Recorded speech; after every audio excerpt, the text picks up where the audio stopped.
Hello and welcome to the Happiness Jungle TV show. I am your guest host, CammieBaker.com, and today we have some celebrities and some fun people and people that I met through Facebook of all things, but also through Realtors for Recovery and purpose-driven marketing and all that fun stuff that I do. We have Kathy and Chris Sullivan in the house. Hello. Hey.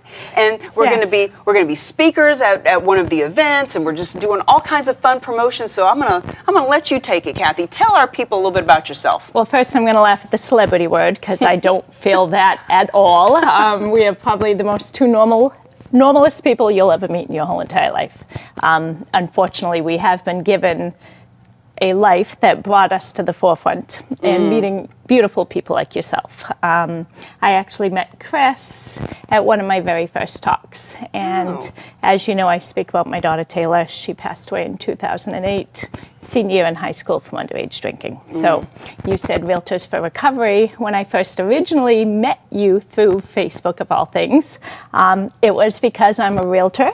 And my husband's in recovery 10 years now, and we live, breathe, and eat it all day long. So it's who we are. So when I saw those two words together, I said to Chris, hey, check this out, Chris. And he goes, oh, God, what are we doing now? And as he usually does. But that's, how we became who we are today 10 years later. I am a totally different person today than I was in October of 2008 before I lost my Tay. Recovery was not something that was in my life. I didn't necessarily know anything about it, nor did I know anything about the loss of a child. Do you want to share a little bit about your story? Or? I did, yes. My daughter Taylor, she was senior in high school, King Philip, Plainville, Mass area, so not that far from here. She passed away from underage drinking after homecoming night. She ended up going to a few series of house parties. Then they ended up going to the homecoming game because it was homecoming night. And she had been drinking with some friends. And after the football game, they decided they were going to go party in the woods. And where they went was actually an old abandoned airport. And she went in with about 22 friends, about 500 yards into the woods. And unfortunately, she did not get to come out of those woods. Noticed she was missing Saturday morning. She was going to be having a sleepover with friends. Started looking for her, and then my worst nightmare started. It was a 3-day search for her. There was so many people involved looking for her. And they ended up finding her on the following Monday. And she had actually drowned in 2 feet of water. And it was all because of the alcohol in her system. And it was all because of poor choices from Tay. And unfortunately, her friends and a series of other people, myself included as a parent. And then that Monday morning in that field, I was no longer the person that I was. But a new, incredible woman walked out of that field that I was not expecting. And Taylor's purpose and life was defined to me in a matter of moments. And we talk about purpose and recovery, and everybody recovers from something. And little did I know I'd be recovering with this gorgeous little human being here that I married 2 years later. Actually met him at my first talk 2 months later. She passed in October, and I went to my first school in January somehow. And he was there at the parent night because there was so much more I wanted to be able to do myself as a parent and to teach the community. So he was actually there, and he was there because his sponsor, who I happened to have gone to high school with, was actually in the audience with him, and he had brought him there because he was 5 weeks sober from an alcohol and drug addiction. Well, let's let him say who him is. Yes. Go, Mr. Christopher. I'm Chris Sullivan. Number one, I'm in recovery, 10 and a half years. Used to play in the NFL. You're talking about that night quick. First time I saw her talk. I remember I had a lot of problems at the time.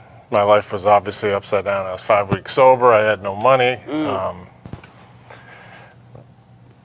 was all alone. My family wanted nothing to do with me. I thought I owed the IRS $700,000 because I was getting all these notes, and I was on probation, and the whole thing that went with my substance use disorder and addiction. And but I remember walking out, and I remember saying to myself, like, I'll keep my problems, and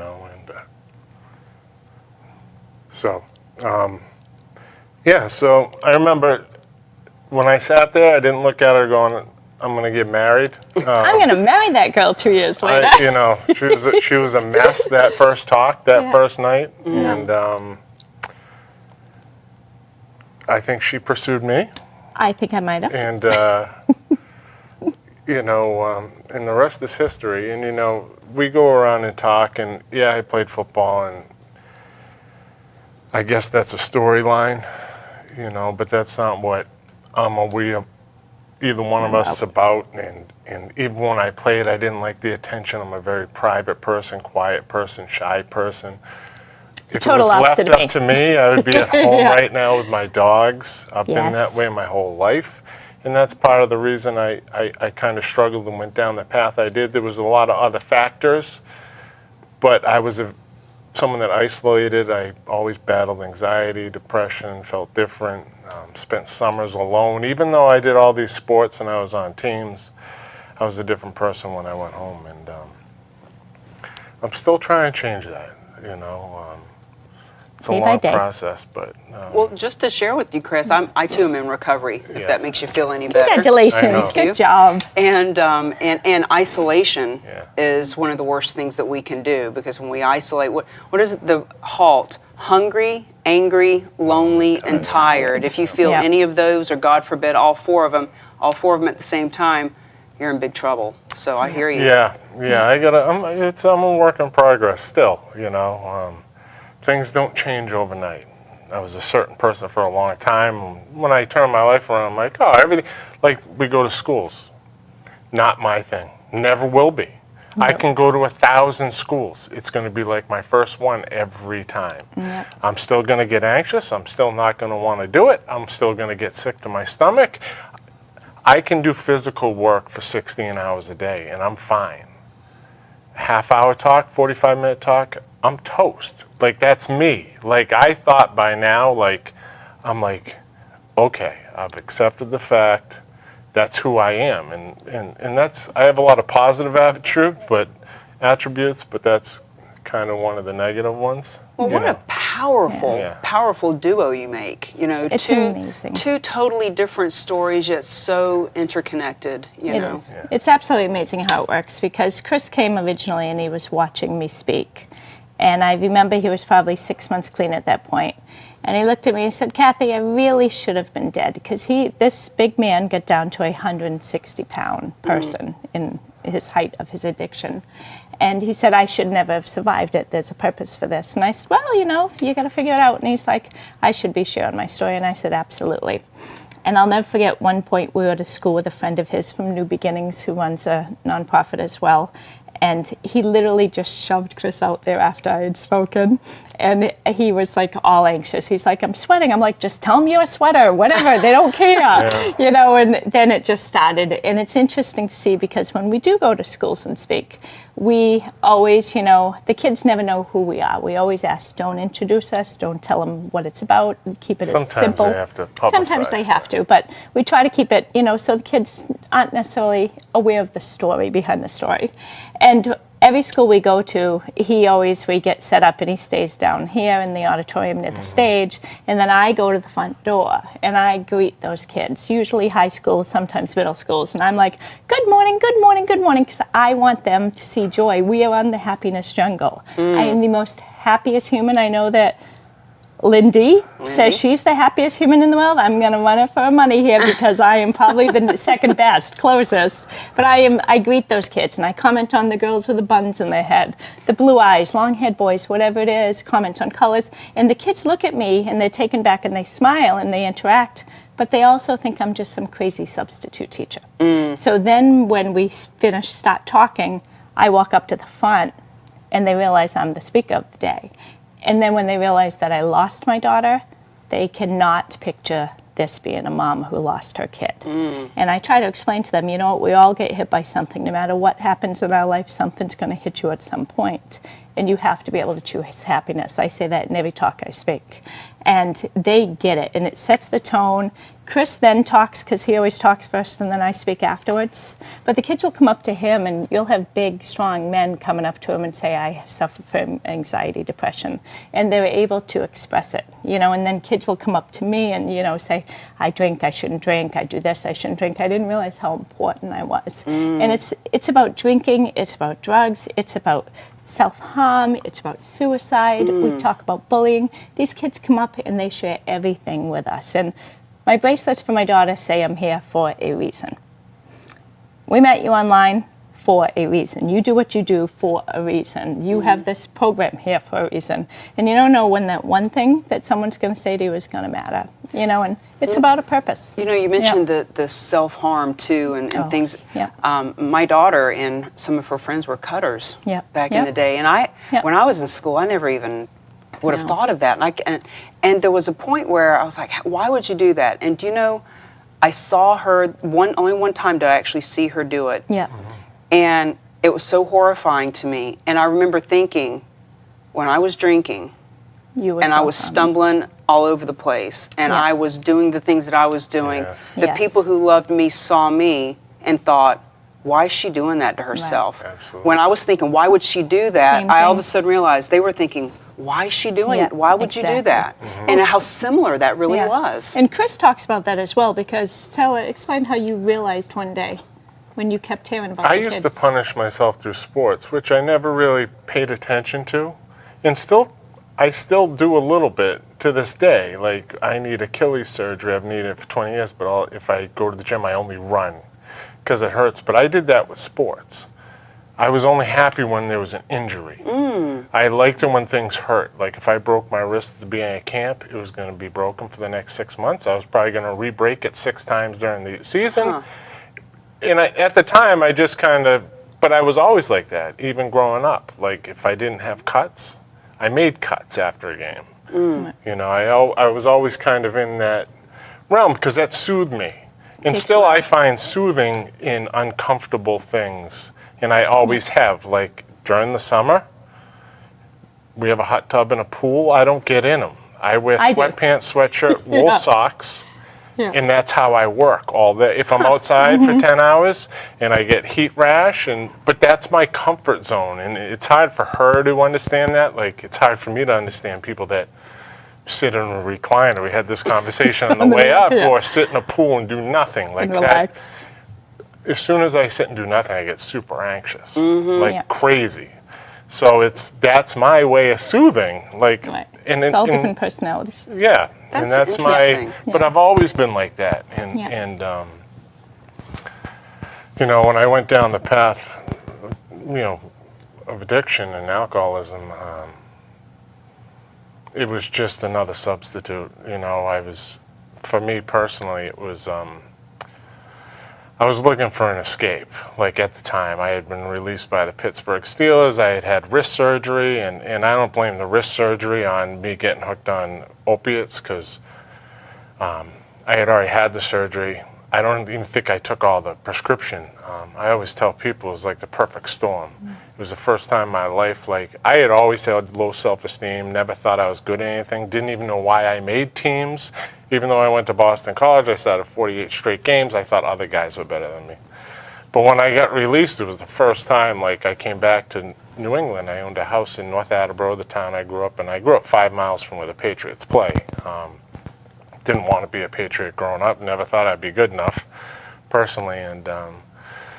But I came home, and I always tell people, like, I had always struggled with stuff. Like, I was always anxious. I mean, that's why I struggled with tests, and I studied my tail off in 5 years of college. I don't think I missed class once. Like, I tried hard, but it was the first time. It was like the perfect storm. Like, I came home and I felt like a failure, and I had been released by the Steelers, and I was in a bad place, hanging around with people I knew I shouldn't have been. Not bad people, but people that didn't have any ambition or care in the world. And I started buying pain pills, and like I said, it was like my whole life I always wanted to feel a certain way. Like I said, if I just feel like this, I'd be okay. I always tell people, like, if I feel like my wife acts, or like, that might be too much, but I just wanted to be able to sit and relax and breathe and be okay with myself. And when I started buying them, when I was in that state, it was the feeling I had always searched for. Temporary. But unfortunately, it lasted about an hour, and then Chased. 8 years later, the little hard-working hometown kid that never had talked back to a teacher or coach, never missed class, graduated college early, got into graduate school, and all the other guys were just finishing out their time at Boston College. I was taking graduate classes. I was taking classes in the spring, summer, fall. Like, I had the hardest coaches, and they all loved me because I was honest, reliable, and on time, and all those good things. And I never thought addiction would take me where it took me. And like, I turned into every quality that I had to get to that point. Like, I turned into everything opposite so quickly. And I can tell you personally, like, maybe there's alcoholism in my family. I didn't know what an addict looked like, or substance use. I personally, that's the word I use, addict. So I know the terms have changed. That's what I call myself. I don't think it's harsh, but I didn't know what that looked like.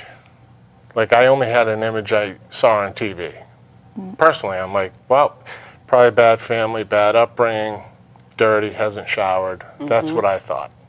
I didn't know college graduate, strict parents, good upbringing, hardworking kid, NFL, college degree, into master's program, like, little hometown hero. I didn't picture that. What is it they say, from jail to Yale? Yeah. It doesn't matter. It's Exactly. indiscriminatory. I know. I found out, and it took me a long time. I struggled longer than I needed to, even though it wasn't that long compared to a lot of people.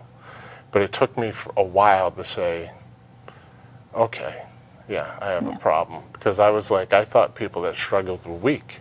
I would never say that. I would never really judge people. I'm like, weak, no To willpower. surrender would Like, be weak. yeah, Well, he did say that, to surrender, and he always said it's the strong people now. He knows that these got the best people in those halls, you know, so. it was my Yeah. 4th year in the NFL that I missed my first practice in my life. And I broke a lot of things. So I always thought, like, I can strong. play through injury. Like, I am, like, as strong as anybody I've played with. I don't miss practice. If I break something, I finish the game or practice. I tell the trainers, I get it fixed. I'm back the next day. Concussion, who cares? Like, just play. Like, I didn't know, like, I You didn't thought know I what was true stronger strength than was. it. Yeah.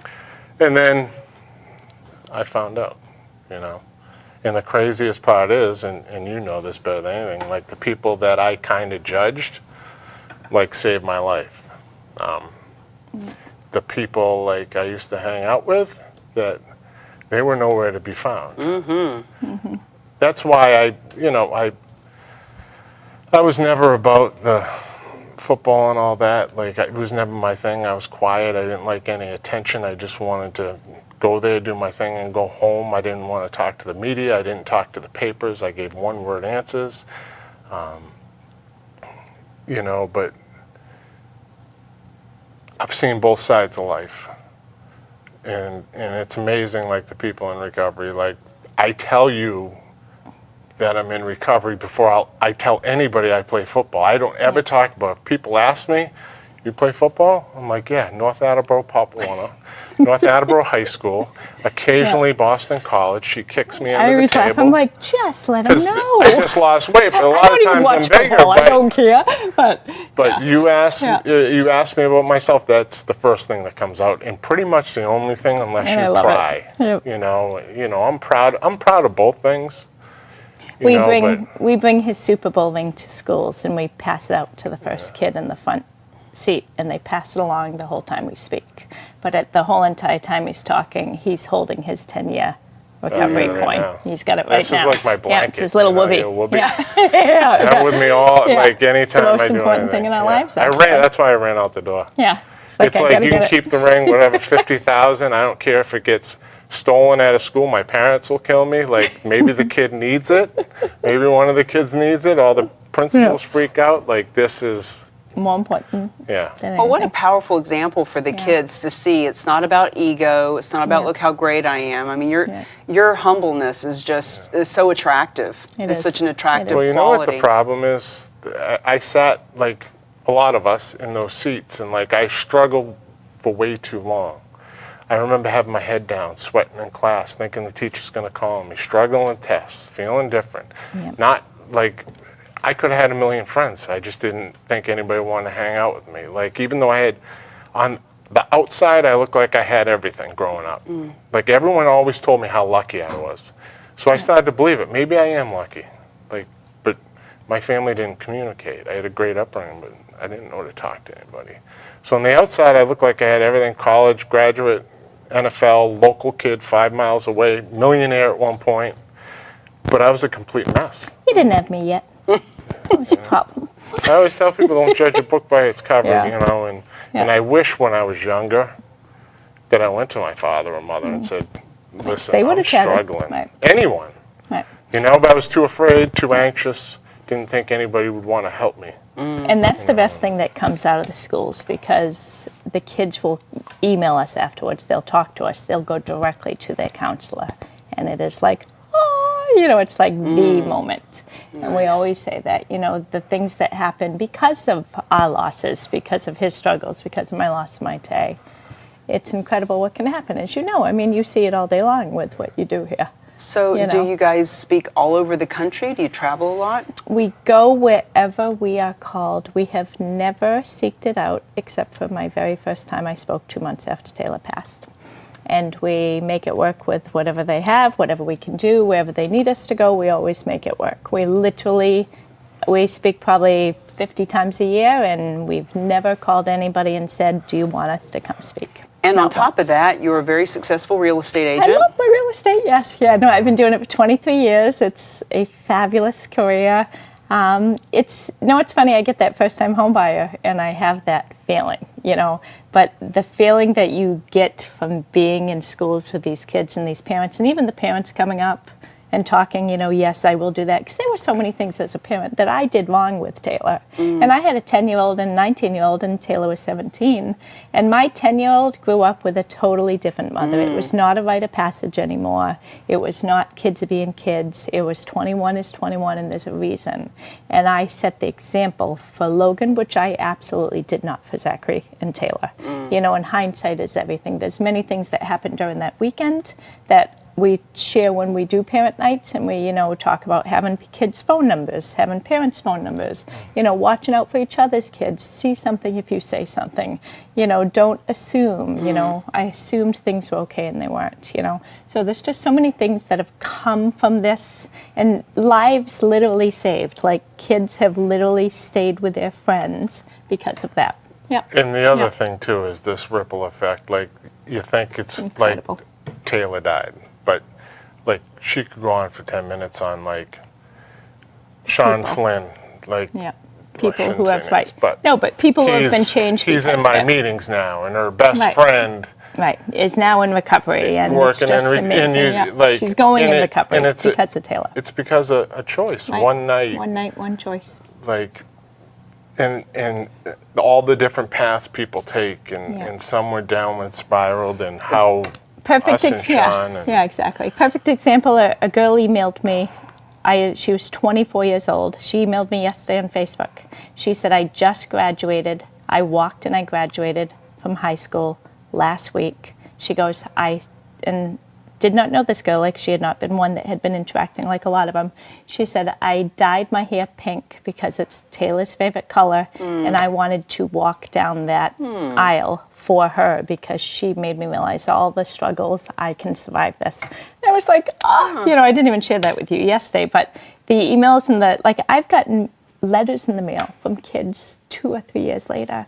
Thank you so much. You know, I started yoga a couple weeks ago. 28-year-old said, you spoke at my school. I want to say thank you. It was the most powerful presentation. And it was North Attleboro High School, the first school that I spoke at with him. And I looked at it because we've spoken there twice, and one was last year, and this girl didn't look high school age. I said, how old are you, honey? And she goes, I'm 28. And I said, oh, you were Taylor's class? And she goes, yes, it was 10 years ago. Thank you. Wow. But, you know, like, it's been with her that long. And it's amazing how when people realize how important they are and that they can make a difference in people's lives. I speak at schools every day, and every single time I share a story with a girl from New Hampshire. And she had been one of those kids who self-harmed. And when Chris was speaking, I walked up to her and I said, honey, I saw these scars. I said, I need you to know how important you are and you mean something. And those scars here, no different than my scars in my heart every day from losing Tay. And you need to know that your choices matter and your pain does not have to define you negatively. Didn't have any bracelets that day. I gave her my St. Christopher said to protect us, and I handed it to her and I said, I need you to have this to know you're always protected. She said, thank you. She left there. That night, she sent me a picture with her wearing her bracelet, and she said, it will make a difference to me. A year and 2 months later, she wrote me and said she was a year clean from self-harm, all because we spoke to her. But I let every kid we speak to know. It was on October 21st. Yeah, it was on Taylor's anniversary, too. But I let every kid we speak to know, you know, we may be sitting here today, the three of us, with this little TV thing going on right now, but every single one of us has a voice, and we all can make a difference in someone's life, and people need to know that. Well, and the parents can make a difference too. And my daughter was doing that. A couple of years later, we were riding in the car. We were going out to the Mall of America, as a matter of fact, out in Minnesota. Yeah, ooh, we big took one. this. We took Yeah. this 25-hour trip because I knew that when you get in the car with a kid, Yeah. they talk. Yeah, they do. And she Yeah. had been going to therapy for a little while after that, but it had been a couple of years. And I asked her, I said, you haven't been to therapy for a couple of years. What do you think helped you? Right. She said, back when that was going on, she said, I started walking in her room like every half hour. Yeah. Are you okay? Hey, Check Mama it in. loves you. Right. You know you matter. Yeah. You know I love Yeah. you, right? Yeah. And I thought I was being such a pain in the butt, and I thought that she was loved getting irritated. But she said to me in that car ride, she said, when you were coming in my room, I knew that I was okay. Right. I knew that somebody Yeah, did care. that's what it's all and it was about. just so amazing because I thought I was being a pain, Yeah, but it really yeah. did make a difference. So It does. I am so sorry we are at the end of the It's show. all good. Well, we're And, glad we got to chat with you. I'm so glad. Yes. I'm so glad Nice. that everything happens for a reason, does. right? I'm so glad Absolutely. you saw the Facebook post Yeah. and that now you're part of Realtors for Recovery. Yes, Now can't we're wait. building a relationship together, and it's my honor to have you on the show. Thank you for being Honor here. to be here with you. Yes. Thank you. Thank you. All right, guys, Happiness Jungle is taking a close for the day, but it's just such an honor to have beautiful people on the show. Thank you. Thank you. It was a pleasure. Good job.